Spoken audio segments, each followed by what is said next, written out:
Welcome to Contemplation Misconceptions, 7 Common Misunderstandings about Contemplative Practice, with me, Chuck Dunning. This video essay is based on an article I originally wrote for the June 2026 edition of Luminary, the quarterly journal of the Order Martiniste in the USA. It does not represent any official views of that organization or any other Martinist organization. It is not solely relevant to Martinism, but addresses the subject in a broad manner that I believe may be appealing and helpful to those who practice other traditions or no particular tradition at all. Contemplation is widely admired, yet often misunderstood. Many seekers approach it as if it requires specific conditions, prescribed activities, or extraordinary results.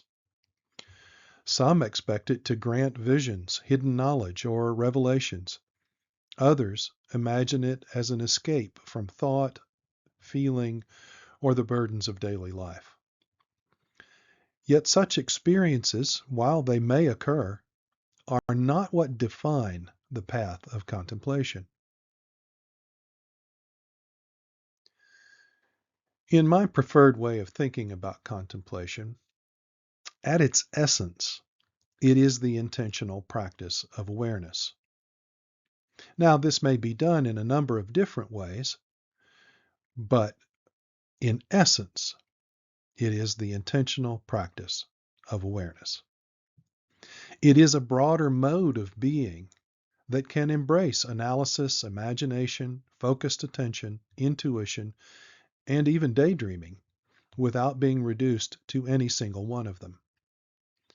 What distinguishes contemplative practice is not the content of our thoughts or experiences, nor the presence or absence of visions, insights, or psychic phenomena, but the quality of awareness we bring, sustained, receptive, and attuned to the divine presence, to the light that indwells and surrounds us. Within this awareness, we may rest quietly, examine a question deeply, focus on a sacred word or image, or allow insight to emerge. All of these may unfold within contemplation, so long as awareness remains intentional, receptive, and open to the guiding light. Persistent misconceptions often obscure this truth, and these misconceptions are each the result of taking some partial truth or preferable condition of contemplation and pushing it to an extreme. These misunderstandings not only misrepresent contemplation, but can also become obstacles to practice. The following discussion examines 7 such misconceptions, not to reject the varied experiences they may involve, but to clarify the spirit of contemplative practice and to invite seekers into a deeper, freer, and more authentic engagement with the divine. Some assume that contemplation is primarily a tool for accumulating or understanding information. While insight may arise in contemplative practice, it is not its principal aim. True contemplation cultivates awareness itself. Knowledge may appear within this space, but it is held within the broader container of receptivity, allowing the soul to bear witness in quiet openness, without grasping or expectation. It is sometimes believed that contemplation serves chiefly to analyze things, to organize our thoughts or ideas, or to solve problems. Contemplative practice can indeed provide fertile ground for deep thinking, critical reflection, and creative problem solving. Yet these activities, like visions or insights, are not necessarily prerequisites nor definitive outcomes. The heart of contemplation lies in the quality of awareness applied, not in the conceptual products it may yield. Relaxation and calm are often viewed as the ultimate goal of contemplation. In truth, they are important skills to cultivate. Learning to steady the mind, settle the body, and develop inner ease strengthens the soul's capacity for sustained luminous awareness. Yet they are not ends in themselves. Furthermore, contemplation may stimulate awareness of things that can be disquieting and agitating. Contemplation embraces the full spectrum of inner life: rest, tension, movement, or stillness, as part of the soul's encounter with the divine presence.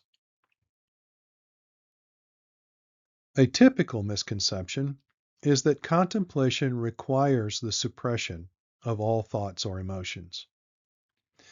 This view mistakes distraction for failure and overlooks the nature of awareness itself.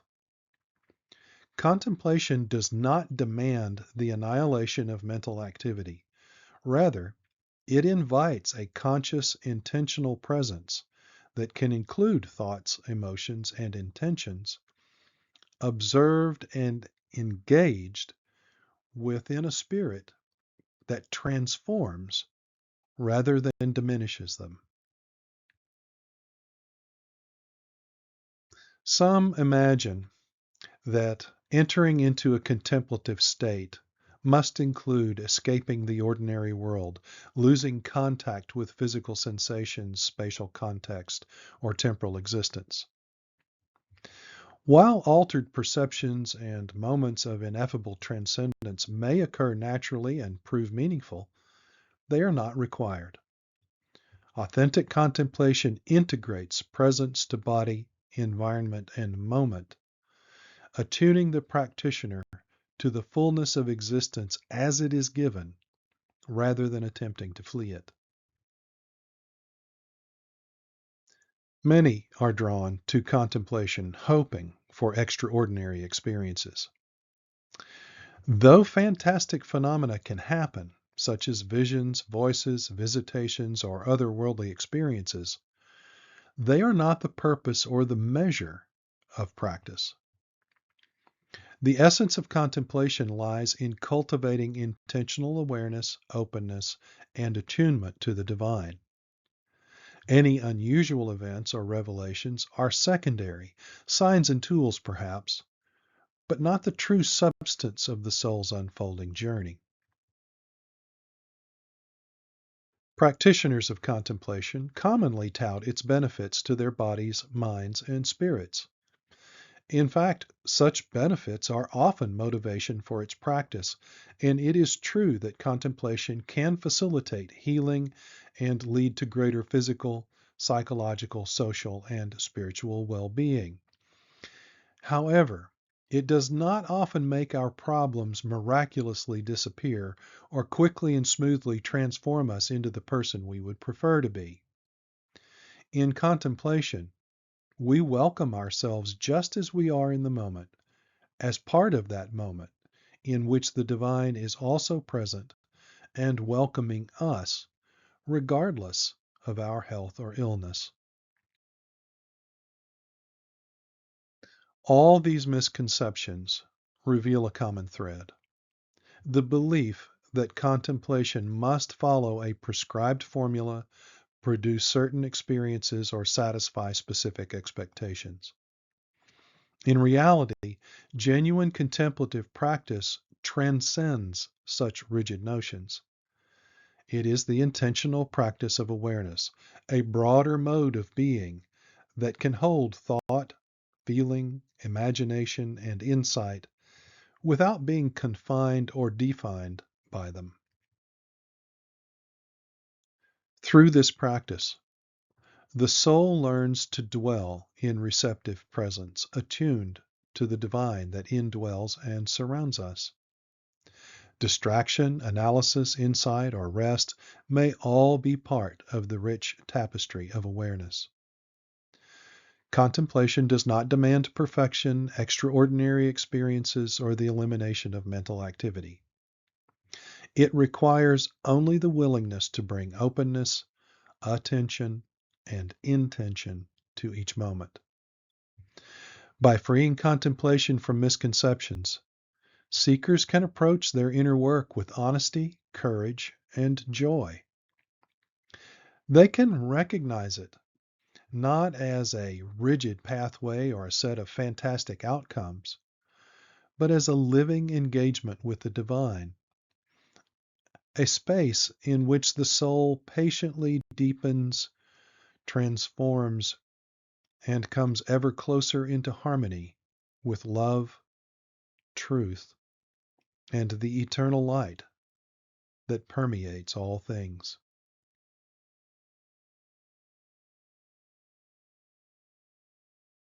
Divine Mind, Supreme Consciousness, as we reverently open our hearts and minds in contemplation of you, help us to release our distractions, misunderstandings, and expectations, so that our intention is truer, our attention is steadier, and our receptivity is clearer.